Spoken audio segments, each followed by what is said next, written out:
91.9 Unimagdalena Radio. Ha llegado el momento de poner tu mente al aire. La radio revista que cuida de ti.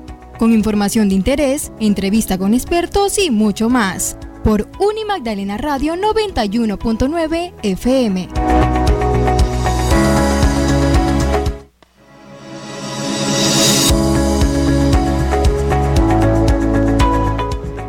Muy buenos días, Radio Escuchas. Estamos en una nueva emisión de tu programa Tu Mente al Aire, el espacio pensado desde el proyecto de salud mental de la Universidad de Magdalena para cuidar de ti, de tu salud mental, de tu bienestar integral.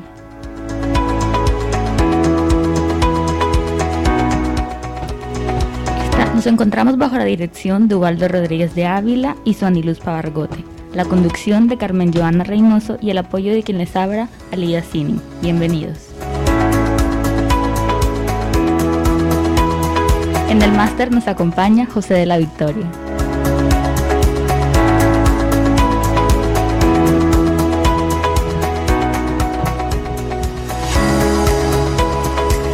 Bueno, entramos a un nuevo mes, hoy 6 de septiembre, estrenamos mes y estrenamos ciclo de programas. Hoy especialmente estaremos hablando acerca de salud cerebral. ¿Y por qué hablar de ese tema, profe Carmen? Alida, Radio Escuchas, porque desde hace algunas décadas se ha mostrado la necesidad de educar a las personas, a la ciudadanía, a la comunidad en general, para que adopten estilos de vida más saludables, que propendan a minimizar el riesgo de enfermedades que generan discapacidad, que es una de las condiciones que genera la alteración en nuestra salud cerebral. Además de ello, Alida, pues está la necesidad de procurar el cuidado de nuestro cerebro y en suma de todo el sistema nervioso, porque las enfermedades del cerebro son la causa de discapacidad principal, como te decía, y hay un impacto mayor, incluso que el que provoca los diferentes tipos de cánceres y las enfermedades cardiovasculares. Sí. Bueno, y es un tema bastante interesante y del cual debemos aprender cada vez más todos, ya que cuidar de nuestro cerebro contribuye no solamente a cuidar nuestra salud mental a corto, mediano y sobre todo a largo plazo. Y la doctora en neurociencias María Olivia Goncalves, dentro del grupo Sinapsis, ella nos hace una definición de salud mental. Y ella dice que la salud mental es una capacidad que tiene cualquier individuo en cualquier etapa de la vida de poder contar con todas las funciones cognitivas que le permitan tener una vida independiente. Importancia en la independencia de tus funciones, de tu desempeño cotidiano. Por tanto, tener salud cerebral es hacer uso de todas las capacidades, como decías, para desenvolvernos en nuestro entorno, todas aquellas actividades que nos demandan como seres humanos. Y en este tipo de enfermedades hay un alto componente genético que contribuye a que tú tengas una buena salud cerebral y sobre todo se aprecia más en las edades avanzadas. Pero no todo depende del aspecto genético, como ya hemos visto en otros programas, ¿cierto, Alida? Sí. Hay muchos otros factores, sobre todo ambientales, hormonales y metabólicos, que se asocian a nuestra salud cerebral. Tiene que ver mucho los hábitos de alimentación, lo que comemos o dejamos de comer, la calidad de sueño, el tiempo de sueño, el descanso, el manejo del estrés y las emociones, que además está muy ligado a la forma de ser de nosotros, a nuestros rasgos de personalidad. Tiene que ver mucho nuestra salud cerebral, la vida social, las interacciones que tengamos, la actividad física, importantísimo, entre otros factores. Pero la buena noticia es que existen muchas estrategias que pueden modificar estos factores no genéticos o ambientales, y con ello disminuimos considerablemente, bastante, el riesgo de enfermedades que generan discapacidad. Así es, y como nos mencionaba, todas estas son estrategias que podemos aplicar para tener una mejor salud cerebral. Así que, Radio Escuchas, quédense con nosotros en Tu Mente al Aire para que en nuestra cita con el especialista, además que con los datos curiosos y el reto de la semana, puedan descubrir muchas maneras de apreciar este fantástico órgano que es el cerebro y todas las técnicas que tenemos a nuestro alcance para cuidarlo. En Tu mente al aire, la cita con el especialista.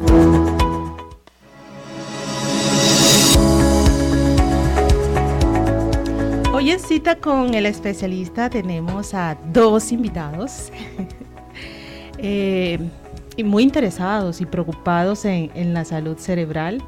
Vienen realizando investigaciones en el Laboratorio de Neurociencias Cognitiva y Psicobiología, un anexo de nuestro proyecto de salud mental que se desarrolla en la Universidad del Magdalena. Muy buenos días.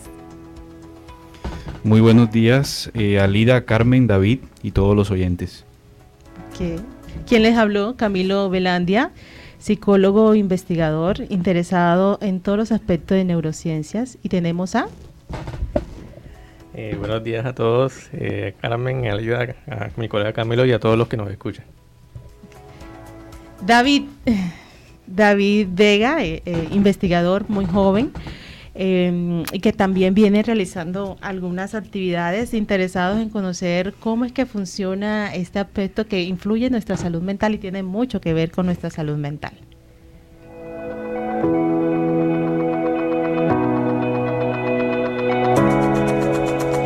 Camilo, David, ¿por qué es importante estudiar el cerebro en el ámbito o desde el ámbito de la salud mental?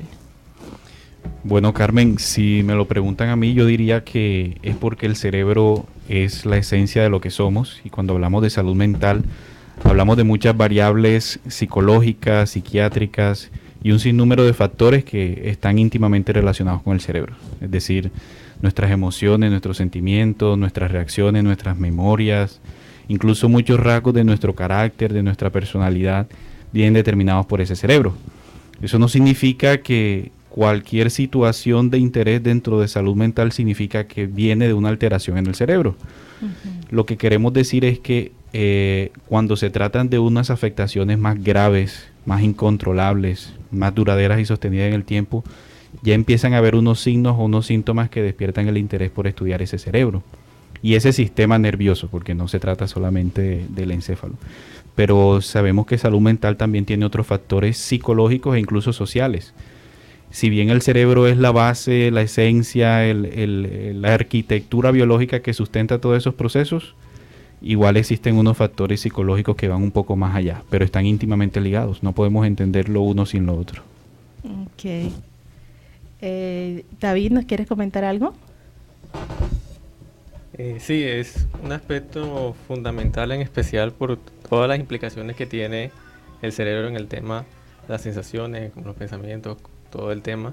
Entonces, cuando hablamos de salud mental, no solamente nos referimos a todo el estado de nuestras percepciones, nuestras sensaciones, sino también a cómo pensamos, a cómo percibimos las cosas, a cómo sentimos, y eso tiene mucho que ver con cómo funciona el cerebro. Entonces, entender cómo funciona el cerebro también nos da como una perspectiva de cómo se da también el tema en la salud mental. Y que prácticamente el estudio del cerebro es nuevo. Nos estamos interesando desde hace poco, en 1991, es apenas cuando se declara la década del cerebro y se disponen los intereses y recursos para estudiar este órgano que es vital. Y nos hemos dado cuenta que hay una base orgánica, como lo decía Camilo, en nuestro comportamiento, en nuestras emociones, ¿sí? En alguno de los programas, Camilo, David, ¿te acuerdas, Alida? Mencionábamos que una de las principales causas de muerte en las mujeres tiene que ver con afecciones cardíacas, y esas afecciones cardíacas tienen que ver con el manejo del estrés y la violencia recibida. Entonces vemos que es importantísimo entonces este estudio del cerebro, porque hay una relación directa con otros órganos y con otra actividad fisiológica, y que altera nuestras emociones, altera nuestro comportamiento. Pero ya decíamos, es nuevo este estudio, es poco lo que sabemos, así que agradecemos a ustedes que se interesen en este tema, que investiguen todo lo que puedan y nos dan a conocer los resultados, por favor. Sí, claro, y otra cosa interesante es el hecho de que el cerebro no es un órgano más. El cerebro es casi que el capitán de la nave, y él está allí en contacto, está vinculado físicamente con casi todas las partes de nuestro cuerpo, es el que nos permite darle, digamos, un poco más de de sentido a todo este montón de células, todo este montón de tejidos. Y eso es algo que muchas veces no somos conscientes, como por lo menos ahora en el caso de las mujeres que nos comentas, muchas circunstancias vitales y la salud incluso del cuerpo. Cuando hablamos del cuerpo hablamos del resto del organismo, está íntimamente ligada, y por eso es que tenemos que hablar de salud integral. Y yo creo que el avance que hemos tenido hoy en día, donde ya podemos hablar de neurociencia, de salud mental y demás, es producto también de cómo hemos ido explorando más ese cerebro y cómo hemos ido comprendiendo cuáles son los misterios para los cuales puede haber una respuesta por ese lado, y cómo, si también lo tenemos en cuenta, podemos encontrar ya no solo tratamientos o intervenciones que sean paliativas, que sean meros pañitos de agua tibia, como diría uno, sino que vayan un poco más a las causas, a los estilos de vida, a los patrones conductuales, y pueda haber una mejor calidad de vida. Okay, me llama la atención eso que mencionabas, Camilo, que no es un órgano más, porque parece que así lo tomáramos, ¿verdad? Así es. Que como hace miles y miles de años, el interés por estudiar el cuerpo se centraba más en el corazón, ¿verdad? De pronto por el movimiento, por sus latidos, y el órgano sí, ¿verdad? Podían saber que ahí estaba, pero era un órgano más. Hemos visto la importancia y de pronto se ha destacado más en cuando se presentan este tipo de enfermedades o de alteraciones que generan discapacidad. Y vemos que la persona cambia. Ustedes decían, es lo que somos, y realmente es así. Nuestra forma de ser, nuestra personalidad a veces se ve cambiada. Nos transformamos en otras personas, nos desconocen a veces como personas cuando presentamos alguna de estas enfermedades o trastornos que nos cambian, nos alteran, no solamente al individuo que la padece, a toda la familia, a todo el entorno. Entonces, aunque ya decíamos es algo nuevo, hay que estudiarlo, le agradecemos a ustedes como investigadores y científicos que se interesen en el tema, pero nosotros, la comunidad en general, aunque no estemos dentro de la academia, debemos resaltar la importancia de este órgano. ¿Usted está respirando en estos momentos? ¿Usted puede moverse en estos momentos? ¿Usted puede escucharnos en estos momentos? Eso no podría ser sin este órgano tan preciado, y hay que cuidarlo como ya mencionábamos, lo decía Camilo, también lo resaltaba, con hábitos de vida saludable, y para eso estamos en este programa.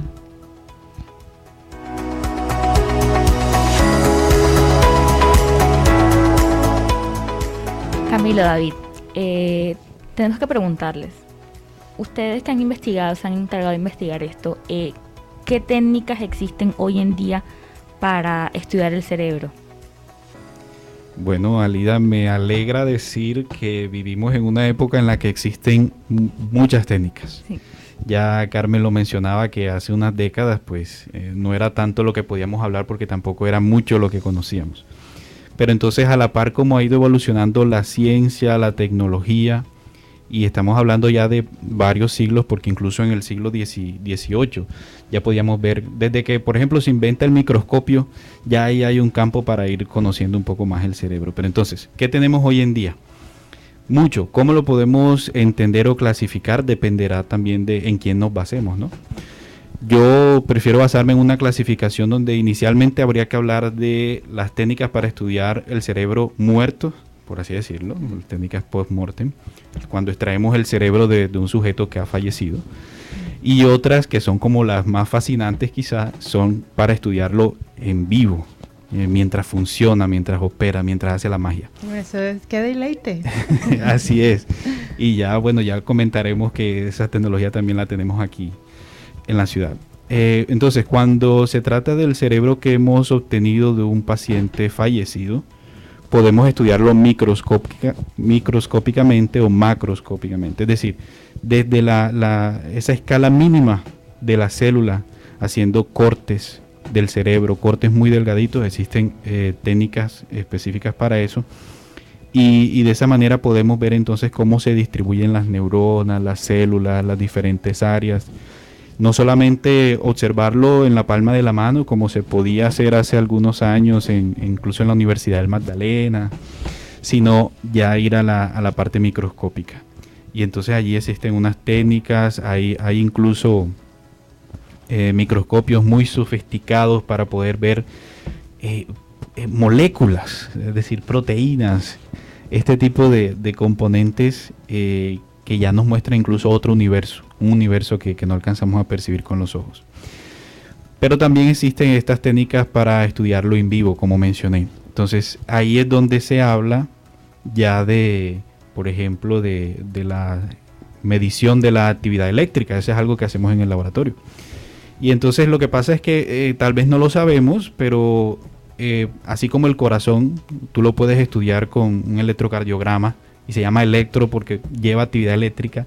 También existe el electroencefalograma, que no es más que registrar, sea en papel, sea en un computador, cómo están disparando las neuronas que componen el cerebro, cómo está la actividad eléctrica de esa, y estamos hablando no de eléctrica de que si tocamos el cerebro nos va a pasar corriente, estamos hablando de una actividad eléctrica de microvoltios. Eso es imperceptible para nosotros, pero sí lo podemos percibir con unos electrodos, porque ya existe esa tecnología.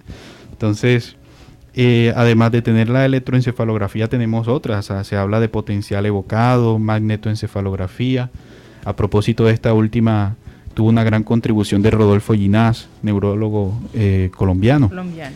Y estos serán términos que quizás algunos de los oyentes reconozcan porque les han mandado un estudio y todo lo demás, pero seguramente no hay quien se detenga a explicarles de qué se trata. Entonces quisiera aprovechar este espacio para recalcar Adelante, aprovechémoslos y lo que decías es importante, te me adelantaste a la pregunta. Hay muchas personas que le mandan estos estudios, niños, adolescentes, adultos mayores. ¿Cuáles serían los motivos para que los especialistas, neurólogos, pediatras, psiquiatras manden este tipo de estudios? ¿Por qué se los mandan? Así es. Digamos que todo dependerá también de la fase del proceso de atención. En algunas ocasiones será para descartar algunas alteraciones graves, para identificar si ha habido una contusión. Es muy común que estudios como son las tomografías, las resonancias, el electroencefalograma sean asignados. Lo típico, el paciente que puede padecer de epilepsia, un paciente que ha tenido un accidente cerebrovascular o que ha sufrido un accidente vehicular, por ejemplo, y no está respondiendo a los estímulos, se le está hablando, se le está señalando y demás, y no responde. Algunos pacientes que pueden tener un mutismo, no hablan, que en alguna ocasión incluso no están logrando conciliar el sueño. Entonces, los especialistas requieren hacer estos estudios para ver hasta qué punto está comprometida la estructura del cerebro, porque puede, como te decía, si hubo un accidente cerebrovascular o hubo un traumatismo, puede haber allí un coágulo de sangre o puede haber una isquemia, etcétera, etcétera. Pero también a veces para tener un diagnóstico más preciso, cuando ya hay una sospecha, se utilizan estos exámenes y de esa manera se puede saber, bueno, no es por este lado, es por el otro, lo suyo está centrado en cierta área del cerebro. Por ejemplo, cuando hay un paciente que padece isquemia, y ahora que hablabas del caso de las mujeres, por ejemplo, eso también hay que pensar el tema de la hipertensión arterial, sí, como en muchas ocasiones pone en riesgo nuestra salud cerebral. Y bueno, y con esos propósitos se hace el estudio. Entonces realmente yo creo que es muy provechoso que un paciente pueda hacérselo para que sepa con mucha más especificidad qué es lo que padece, o incluso para descartar, porque tal vez no, tal vez el electroencefalograma muestra que todo está bien, la tomografía muestra que todo está bien, entonces cumplen esos propósitos. Bueno, ya lo habíamos presentado como investigadores del laboratorio que tenemos en la Universidad del Magdalena y que hace parte del proyecto de salud mental. Como estamos hablando de técnicas y herramientas para estudiar y conocer eso que está ahí adentro, ¿verdad? Que no lo podemos ver, pero ya hemos resaltado la importancia. ¿Cuáles son esas tecnologías con las que cuenta el proyecto de salud mental de la Universidad del Magdalena? Bueno, el laboratorio de neurociencia cognitiva y psicobiología de la universidad que está adscrito al proyecto de salud mental está precisamente pensado como un espacio abierto, en el sentido de que promueve la divulgación del conocimiento a través también del uso de estas técnicas y herramientas especializadas. Especialmente en el laboratorio tenemos lo que son equipos de psicofisiológicos, que lo que quiere decir que son equipos que permiten registrar diversas señales a nivel de temperatura, a nivel de respiración, conductancia de la piel, porque nuestro cuerpo habla a través de nuestros sentidos. Precisamente las cosas, no muchas veces pensamos que lo que queda en nuestra mente, que lo que pensamos, lo que percibimos ya solamente queda ahí, pero muchas veces cuando callamos nuestro cuerpo habla. Entonces todo eso que sentimos, el estrés, la ansiedad, todas las diversas sensaciones se expresan también a través de nuestro cuerpo. Entonces nosotros tenemos un equipo multicanal que permite registrar todas estas señales de temperatura, respiración, conductancia de la piel, a través de precisamente, como mencionaba Camilo, de unos electrodos para analizar esas señales frente a diversas situaciones que tengamos, que se presenten o que le presentemos a la persona. También tenemos un equipo de electroencefalografía de 22 canales. Entonces en esta lo tenemos a través de un gorro, así le coloca a la persona y precisamente se va registrando toda esa actividad eléctrica cerebral de esos microvoltios ante diversas actividades. Precisamente en el laboratorio estamos haciendo esos estudios, esos análisis de cómo la persona frente a una tarea o frente a algo que está desarrollando, cómo va cambiando la actividad eléctrica cerebral. Y junto a esos equipos pues tenemos unos software que los soportan. Tenemos tanto uno que permite ver todo el cerebro en 3D, como uno que permite ver todo el tema de las redes, las conexiones, también a nivel cuantitativo, o sea, todo el tema de lo que el investigador hace cuando analiza esas señales, todas las técnicas que recoge a nivel de tener una evidencia científica, pues nosotros tenemos esos equipos. Y tenemos un dispositivo también de estimulación electrocraneana que permite, es un dispositivo que se coloca ya en la parte donde se recomienda el profesional para enviar unos impulsos que permitan estimular zonas específicas del cerebro. Es importante tener en cuenta que estos equipos, el laboratorio ya en su fundación está empezando con un enfoque investigativo, o sea, tiene un enfoque de analizar precisamente ese impacto de estas herramientas.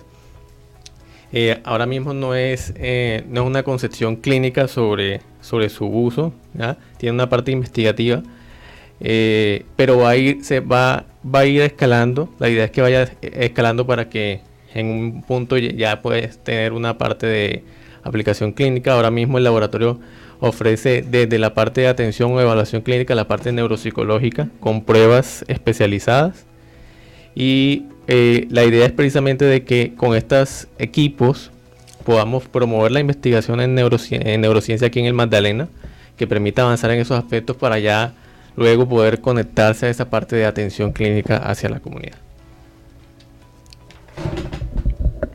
Bueno, y aprovechando lo que menciona David, y aprovechando también para mencionar que el hecho de que nosotros somos asistentes de un laboratorio en neurociencia, pero somos psicólogos, y también informarle a la comunidad que los psicólogos también trabajamos en este campo de la neurociencia.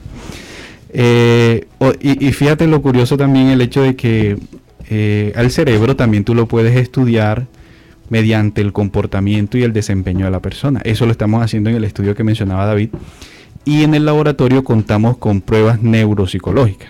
Que es una prueba neuropsicológica, y eso es posible que algunas personas, algunos oyentes les hayan mandado alguna vez en su vida. Es una serie de tareas, ejercicios, situaciones donde tendrá que hacer algo, seguir unas instrucciones, llevar a cabo lo que le solicita el evaluador, y de esa manera también podemos conocer cómo está funcionando el cerebro en una situación cotidiana. Yo no sé si en algún momento lo habrás mencionado, Carmen, que tú eres neuropsicóloga.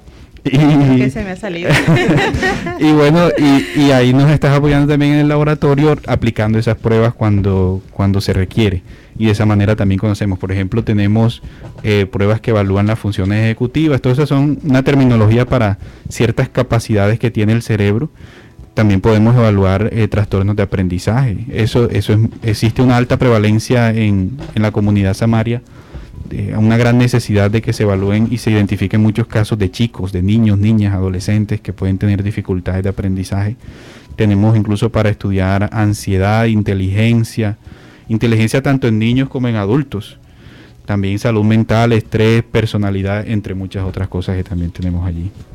Mira que ahora que hablabas de las pruebas neuropsicológicas, me pasaba al inicio, hay mucho desconocimiento, por eso se hace necesario este tipo de espacios. Entonces me llegaban las personas con miedo, muy ansiosas, porque generalmente pensaban que les iba a colocar cables, ¿verdad? Iban para una evaluación, entonces, ¿dónde están los cables? Me va a pasar electricidad. Sí, iban muy ansiosas por ese desconocimiento.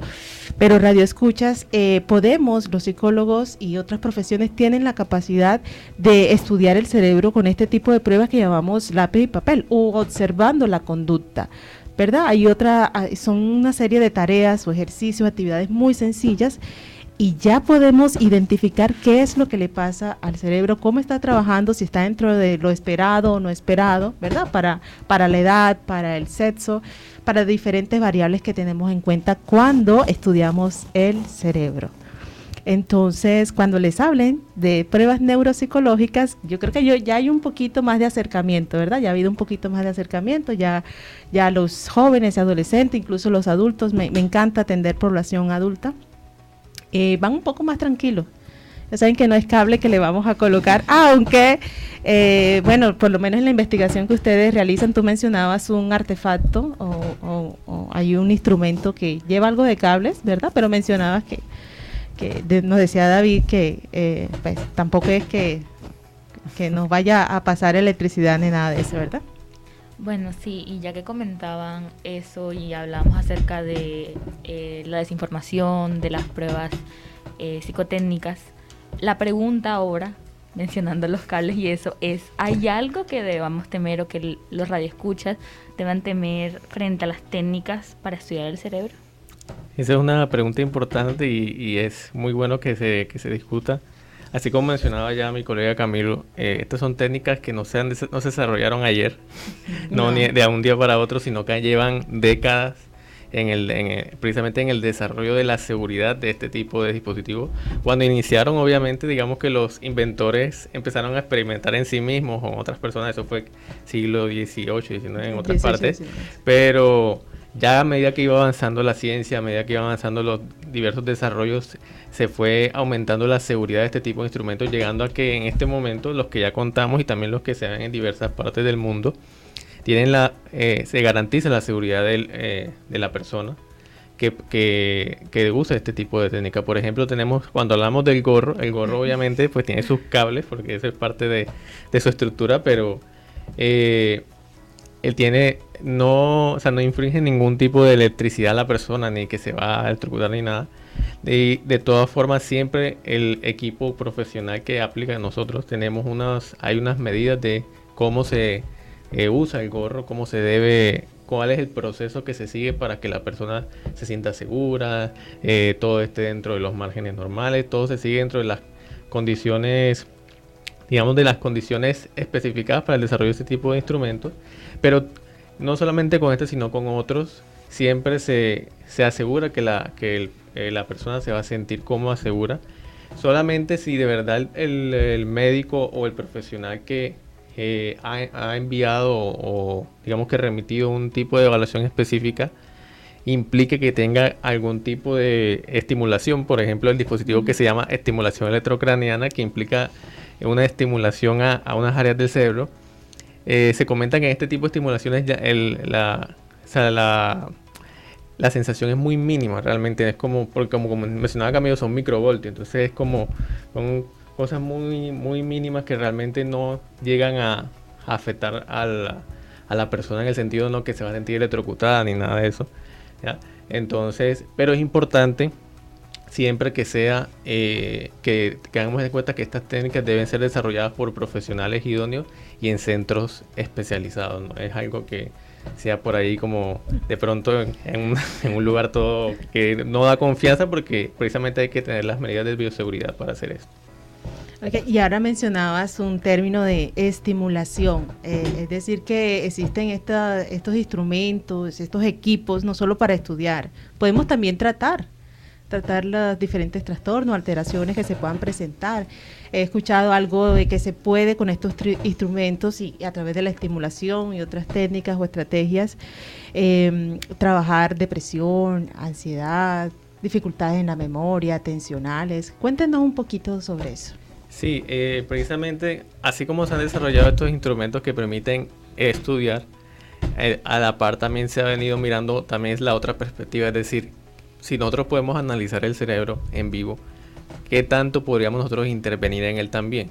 Entonces ahí es cuando se han desarrollado ese tipo de, por ejemplo, tenemos el dispositivo de estimulación electrocraniana que lo que hace precisamente es tratar de enviar una estimulación para tratar de precisamente fomentar un tipo de actividad en esa área. Sabemos que, por ejemplo, en el cerebro tiene unas, como mencionaba Camilo, una parte de actividad eléctrica.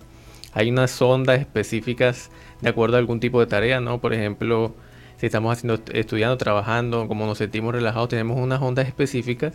Y lo que tratan los neurólogos, los médicos, también los profesionales, los psicólogos también, es de tratar de fomentar un tipo de onda que permita precisamente contrarrestar algún tipo de estado negativo o que permita promover algún tipo de estado positivo. Para eso están los protocolos de neurofeedback, que cuando hablamos de neurofeedback hablamos de retroalimentación, es decir, pues con la persona, o sea, se manda un estímulo y con lo mismo que el cerebro envía sobre, en ese momento que se está experimentando, se va como siguiendo el patrón. Es un proceso de yo envío, yo analizo lo que el cerebro está en ese momento diciendo y vuelvo y envío otro tipo de señal. Entonces hay unos protocolos de neuroretroalimentación, de bioretroalimentación también, porque a nivel fisiológico también ocurre, que los profesionales envían a los pacientes o a las personas que admiten precisamente para tratar diversos tipos de, no solamente ansiedad, depresión, sino también incluso trastornos de aprendizaje, otros tipos de dificultades que las personas tienen precisamente porque, por ejemplo, dificultades para concentrarse o para realmente manejar el estrés, que puedan ser apoyados con este tipo de técnicas, se desarrolla. Entonces, también existe este tipo de alternativas, que es importante aclarar también que son no invasivas. No implica que la persona le van a abrir nada, ni que le van a hacer ningún corte. Normalmente son no invasivas y el profesional siempre le va a explicar qué implica ese tipo de procedimiento, o si usted tiene alguna duda, es importante siempre que pregunte. Siempre es importante preguntar. Si usted tiene alguna duda, algún miedo, si me van a hacer algo, me van a abrir, me van a hacer algo. Entonces es importante que usted pregunte qué implica ese tipo de estudio y estamos seguros que el profesional que se lo envíe, pues normalmente le explicará qué implica ese tipo de análisis o de estimulaciones. Bueno, Camilo, ¿querías aportar algo? No, bueno, sí, con respecto al tema de estimular el cerebro, pues sí, existen muchas alternativas, las no invasivas y eléctricas, como mencionaba David, pero bueno, hay de todo, hay formas también de estimular el cerebro y algunos quizás habrán visto algún video durante una operación, por ahí circula un video de un violinista, está allí tocando y los médicos están precisamente intentando identificar el área exacta donde tienen que intervenir sin comprometer el resto de las habilidades que tiene la persona, y para eso también se hacen. Porque he aquí un dato curioso: nosotros percibimos dolor gracias al cerebro, ¿vale? Pero el cerebro en sí mismo no duele. Uno puede experimentar una jaqueca, una cefalea, migraña, pero ese dolor no es el tejido gelatinoso del cerebro el que está doliendo. Hay un tema también de meninge, de presión arterial en la parte del encéfalo. Entonces sí, eso pasa y eso se hace durante algunas cirugías. Pero también existe la estimulación cognitiva. Es decir, sin necesidad de utilizar la electricidad, también podemos proponerle a las personas una serie de actividades que fortalezcan sus capacidades de memoria, de atención, de planificación, de organización del comportamiento. Eso es algo que solemos hacer ya más los psicólogos, no tanto los neurocirujanos ni los neurólogos, pero es otra de las formas en las que nosotros potenciamos, intervenimos, hacemos tratamiento. Entonces, en última, sí, nosotros los psicólogos siempre hablamos y dialogamos con el cerebro. Conversamos con el paciente, escuchamos, proponemos algunas ideas, etcétera, pero sabemos que en última estamos hablando de un cerebro a otro cerebro, ¿no? Y a veces puede que haya menos barreras para comunicarnos, cerebro con cerebro. Miren que ese órgano es tan fascinante. En la medida en que ustedes lo conozcan, se van a enamorar más de él y van a querer conocer más, porque a veces son las alteraciones, cuando hay un daño en él, es que nos damos cuenta cuán preciado es, ¿verdad? Y todo lo que significa y representa para nosotros. Y ahora que hablabas del dolor, o sea, el dolor es una representación que hace el cerebro. Y no solo el dolor, el color que usted ve, el olor que percibe, el gusto que le siente a las comidas. Su movimiento, cada vez que usted da una orden, esa orden viene del cerebro. Si hay unos puntos vitales, ¿verdad? Si hay unos centros vitales, decíamos, si usted está respirando en estos momentos, es gracias a su sistema nervioso, a esos centros vitales que hay en esa parte de nuestro encéfalo. Pero hay toda una cantidad de construcciones, todo lo que somos, lo que creemos, los conceptos que tenemos, las palabras que formamos, nuestras personalidades, nuestras creencias, todo depende de este órgano maravilloso. Es todo un universo, creo que mencionabas Camilo o David, es un universo, y él mismo ha creado ese universo para nosotros. Entonces, importantísimo cuidarlo. No esperemos a que falle algo en él, a que haya algún daño que podamos prevenir, ¿verdad? Porque la mayoría de estas enfermedades de las que queremos mencionar se pueden prevenir con hábitos saludables. Así es. Y durante todos estos programas que llevamos haciendo ya todos estos meses, el objetivo principal ha sido la promoción de la salud mental. Y hemos hablado de temáticas muy diferentes acerca del manejo del estrés, control de las emociones, pero este tema también es muy importante porque no es solamente pensar en salud mental de lo que hablábamos, sino también de lo físico. Debemos también cuidar ese órgano que protege nuestra mente y que protege el resto de nuestro cuerpo, porque lo hemos repetido a lo largo de este programa varias veces y el cerebro es el que controla todo el cuerpo. Sin el cerebro no funcionan el resto de nuestros órganos, sin el cerebro no funciona quienes somos como personas. Entonces la invitación es eso, a mantenernos saludables, a llevar buenos hábitos para cuidar nuestro cerebro y sí tener una buena calidad de vida. Camilo decía, es el capitán, es el que maneja, que conduce todo nuestro cuerpo, todo nuestro organismo. Y es así porque es que él tiene la gran responsabilidad de mantenernos con vida, ¿verdad? La supervivencia de la especie. Cuando sentimos hambre, es un proceso que se lleva a cabo en el cerebro para que comamos, para que nos alimentemos. Cuando tenemos sed, esa es la conducta sexual, porque es necesario la reproducción para mantenernos como especie. Cuando hay calor y empezamos a sudar, son mecanismos que se generan desde el cerebro. Estar atento a cualquier peligro, las emociones básicas que conocemos, sentir miedo, estar asombrado, sentir tristeza, alegría, son mecanismos que necesitamos para la supervivencia y eso ha sido creación de nuestro cerebro. Entonces, para ustedes, radioescuchas y todos los que estamos acá en esta mesa, es importante entonces resaltar el cuidado de este órgano tan maravilloso. Vámonos ahorita con unos datos curiosos, aunque ya nos dieron algunos, nos han dado algunos Camilo y David. Vámonos con los que nos trae Alida.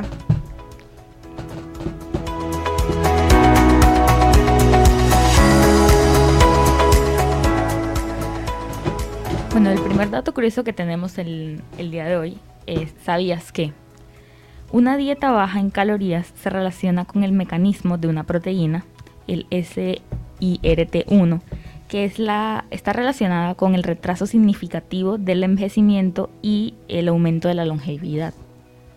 Ya lo habíamos mencionado, es importante comer de manera saludable. Hay unos alimentos que se resaltan en su importancia, como el omega 3, pero cuando nos hablan de dieta baja en calorías, pues se señala más como que necesitamos cantidades mínimas, ¿verdad? O sea, se requiere lo necesario. Si comemos lo necesario, muestran varios estudios, lo que necesitamos, pues nos mantenemos más jóvenes, el cuerpo trabaja menos y pues se retrasa un poco el envejecimiento.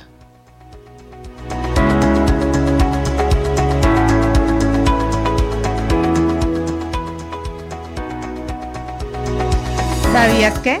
Según el doctor Alex Iranzo, él es neurólogo en el Hospital de Barcelona, necesitamos dormir bien y suficiente para estar sanos, para ser más productivos, tanto en el trabajo como socialmente y en la familia.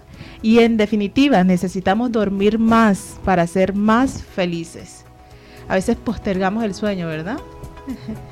Nos trasnochamos y en última si me queda 1 horita o 2 horitas, pues duermo. No. Prioridad al sueño, radio escuchas. Prioridad al sueño. Hay que dormir bien en tiempo y en calidad, porque así vamos a ser más productivos, vamos a estar más alertas, vamos a funcionar muchísimo mejor, aprendemos con facilidad y vamos a estar más felices, nos dice este doctor. Así es. Y Camilo y David, ustedes han estudiado el sueño, tengo entendido, ¿cierto? Que como han intentado investigar y eso, y han averiguado sobre el tema.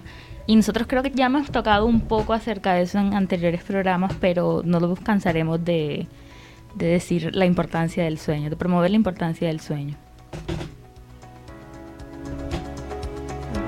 Y hay varios estudios, Alida, que por lo menos en términos de siesta, que son esos pequeños momentos de descanso, hay resultados o conclusiones importantes de que favorecen en tus procesos laborales, académicos, tomarte un tiempo para descansar 15, 20 minutos, 30 minutos. Sí.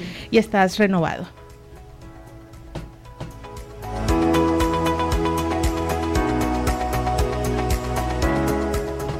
¿Sabías que el deterioro ocurre más rápido en los hombres a partir de los 65 años y en las mujeres a partir de los 75 años?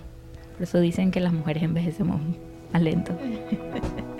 Sí, pues el deterioro se acelera más, lo que dice este estudio, un poco más rápido, o llegaría primero en los hombres, el sexo de los hombres, pero nosotros empezamos un poquito una década posterior, se acelera más. De todas maneras, quiero aprovechar este punto para decirle que envejecer no es sinónimo pues de un deterioro cognitivo como tal.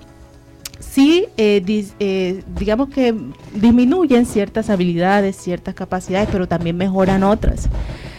Envejecer no es sinónimo de perder la memoria, ni de generar dependencia. No, hay procesos biológicos normales donde hay una muerte celular, donde se incrementan unos procesos fisiológicos que conocemos como normales, pero la persona puede seguir funcionando. Hay personas de 60, 65, 70 y hasta más en importantes puestos laborales que siguen trabajando, que siguen investigando, que son independientes, que pueden hacer sus diligencias, que tienen una vida social, familiar intacta. Hay funciones como el lenguaje que mejoran con la edad. Lo que llamamos inteligencia cristalizada, que es toda esa sabiduría que tú has acumulado, eso mejora con la edad.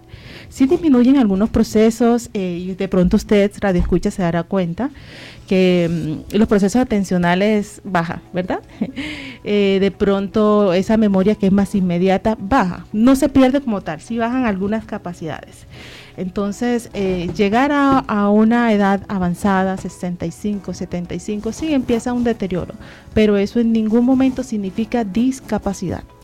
¿Sí? Podemos ser productivos y desempeñarnos en muchas funciones, incluso llegando a los 100 años. Conocemos y vemos en televisión que se muestran personas de 100 años que se expresan, se comunican y que, bueno, siguen funcionando. Todavía pueden moverse por sí solos y realizar diferentes actividades. Lo que sí genera un deterioro al llegar a cierta edad o a una edad avanzada son los malos hábitos. No dormir bien, como dijimos, no alimentarnos bien, no manejar bien las emociones, no hacerle frente al estrés de una manera adecuada. Eso sí, son factores de riesgo para que al llegar a una edad avanzada en los hombres 65 o una mujer en 75, empiece un deterioro mucho más marcado y haya una disfuncionalidad importantísima en sus funciones motoras, cognitivas.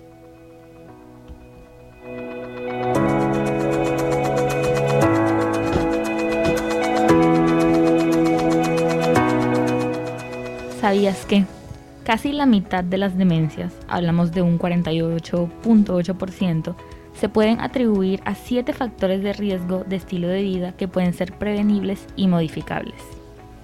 Es lo que hemos estado hablando durante todo el programa. Buenos hábitos de vida saludable, dormir bien, comer bien. Vamos a seguirlo repitiendo siempre porque es importante que todos comencemos a llevar mejores hábitos de vida saludable.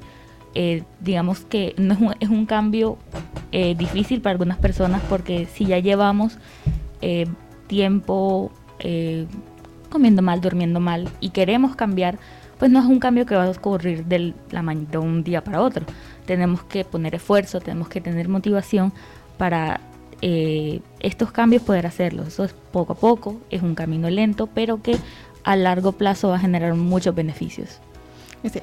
Tendremos un capítulo, solo un capítulo para hablar de demencias.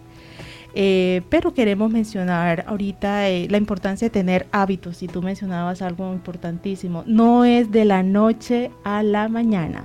Si usted quiere un cerebro saludable y tener todo un organismo saludable, necesita dedicarse, necesita esforzarse y necesita constancia, perseverancia. No es de un día, ¿verdad?, que voy a comer de manera saludable, a cuidarme, a hacer ejercicio. Se necesita desde edades tempranas, hay que enseñarle. La actividad física es importantísimo. Obtener salud cerebral, como lo mencionamos, no es de un día para otro. Se debe empezar desde edades muy tempranas. Si me da miedo de pronto llegar a padecer Alzheimer, que ya se ha comprobado que es prevenible, muchos de los factores que generan este tipo de enfermedad, de demencia, se pueden prevenir. El tabaquismo, los malos hábitos en la alimentación, el sueño, importantísimo. De los factores que más sobresalen como factores de riesgo es la mala calidad en el sueño. Entonces, a dormir bien. El tabaquismo, el consumo de alcohol, la inactividad física, y todos son factores que podemos prevenir, que se pueden manejar, que es lo importante. ¿Nos ibas a comentar algo, David? ¿Camilo?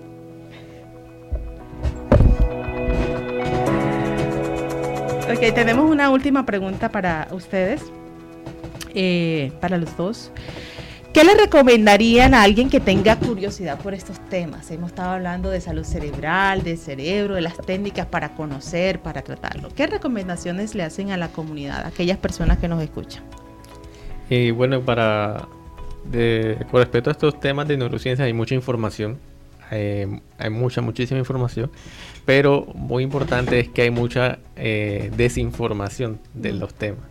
Hay muchas veces se toma, yo creo que hay un mito muy extendido que es el tema de que uno usa el 10% de su capacidad cerebral, y de hecho es un argumento con el que han basado muchas películas. Suena como fantasioso, como es no, lo usan con muchos argumentos, pero es lo que se llama un neuromito. Sí, total. Pero sí, porque en realidad el cerebro usa toda su capacidad para hacer lo necesario. Entonces, la capacidad del cerebro, la capacidad del cerebro permite, por ejemplo, encender una bombilla. Esa es como la capacidad de pensar que solamente usa el 10%, pues es algo que es difícil también como asimilar. Entonces, si buscamos información sobre estos temas, es importante llegar a fuentes consolidadas, a fuentes que realmente sean confiables. Veamos los autores, quienes están diciendo esta información sobre lo que nos estamos leyendo, por ejemplo. Es un médico, es un profesional, es una sociedad, porque muchas veces también hay sociedades neurocientíficas que desarrollan materiales divulgativos. Uh-huh. Entonces, es importante guiarnos, por ejemplo, de ese tipo de contenidos. Ya no confiar mucho a veces vemos como estados y cosas, más que todo en las redes sociales, que hay mucho contenido, no solamente en neurociencia, sino también en psicología. Creo que también se comparte mucho, sí. Como de que si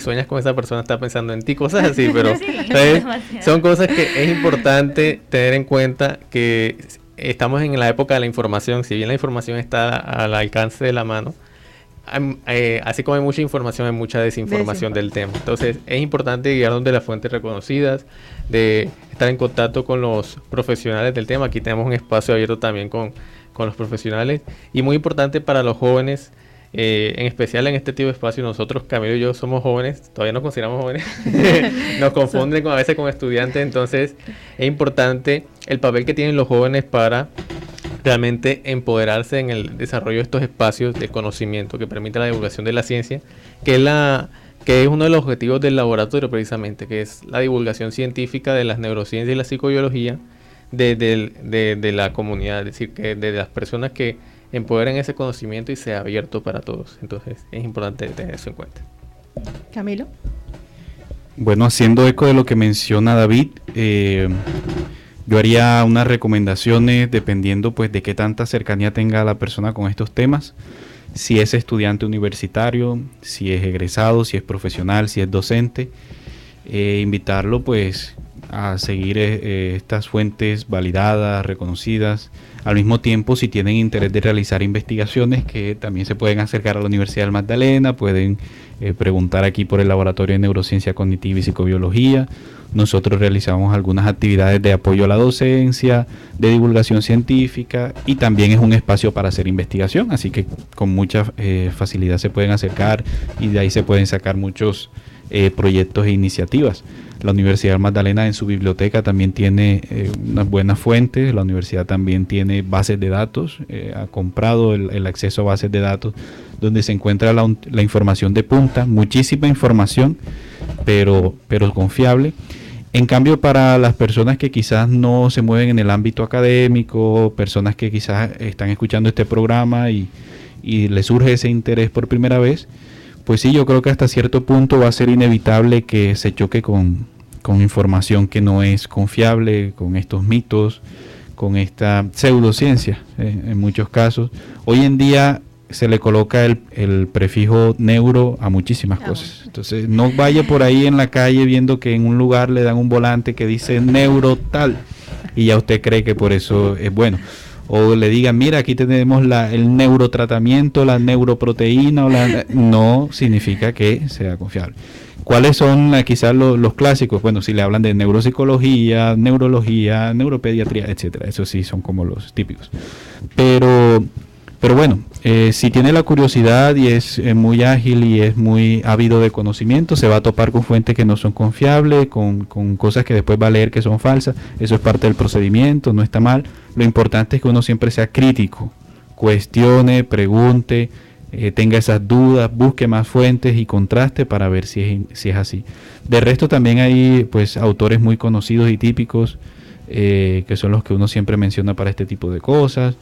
Pues el espacio creo que no nos alcanza mucho para mencionar tanto esos autores, pero sí, sigan investigando, tengan esa curiosidad, sean críticos, no se preocupe pues si algún día se compró un libro y después se enteró de que ese autor nadie le cree, pero eso sí pasa y lo importante es no perder el asombro.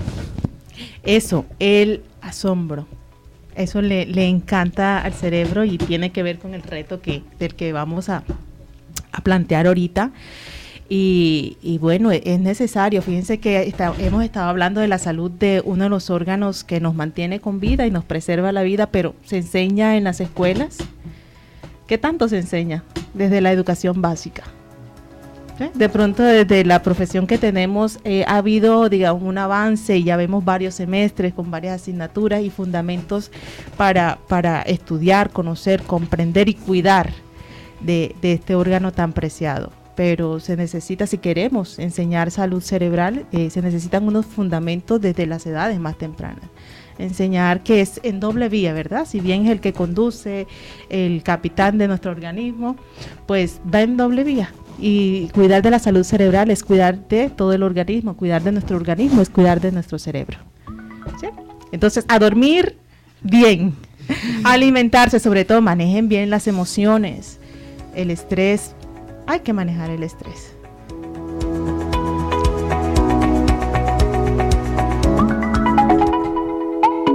Y ahora, por tu salud mental, el reto de la semana.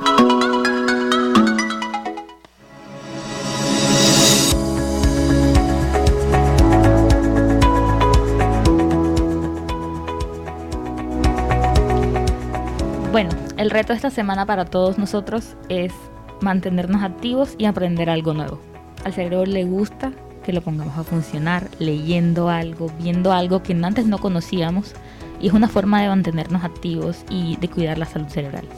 Eso es cierto, así que reten a su cerebro, aprendan algo nuevo, a nadar, a conducir, manejar bicicleta, manejar carro, manejar moto, un pase de champeta, lo que sea, aprendan algo nuevo, un idioma, lo que ustedes quieran, pero denle esa gratificación a ese órgano tan importante y maravilloso que es el cerebro. Por su salud cerebral, manténganse activos y aprendan algo nuevo.